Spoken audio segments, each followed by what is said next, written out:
యేసు నామాన్ని దేవుడు అంతగా హెచ్చించాడంటే అక్కడ ఒక మాట ఉంది, ఏమని? దాసుని స్వరూపమును ధరించుకొని. బా, ఏం మాట అంటే దాసుడు అంటే ఆ మాటకు అర్థం ఏంటి తెలుసా? ఎవరండి? పనివాడండి, పని చేసేటువంటి వాడుగా. పనామే, పనోడు అని అంటారు కదా తెలంగాణ.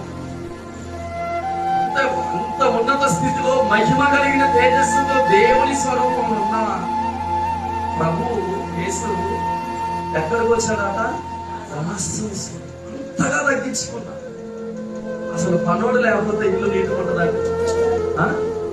పనులు లేకపోతే ప్లేట్లు నీట్గా ఉంటాయా? ఓలు బొచ్చలని నీట్గా ఉంటాయా? ఒక యజమానుడు కడుపు నిండా మంచిగా అన్నం తింటున్నాడు అంటే ఫస్ట్ దాని వెనక ఒక పనోడి కష్టం ఉంది.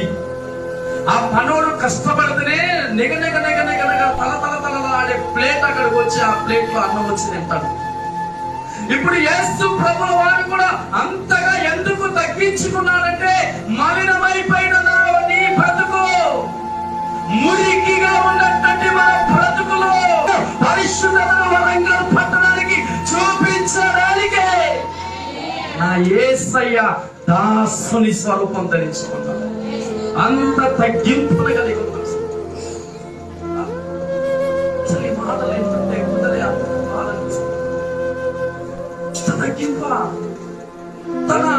తగ్గించుకోవాలి. అక్కడ మాట రిక్తునిగా, తన్ను తానే రిక్తునిగా. ఈ మనస్సు మనందరికీ ఉండాలి. మన మనస్సు లేదండి ఈరోజు. ఎవరి సొంత కార్యాలు వాళ్ళే.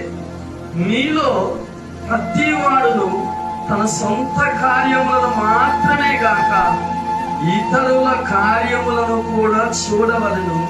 క్రీస్తు యేసునకు కలిగిన ఈ మనస్సు మీరు కలిగి ఉండాలి.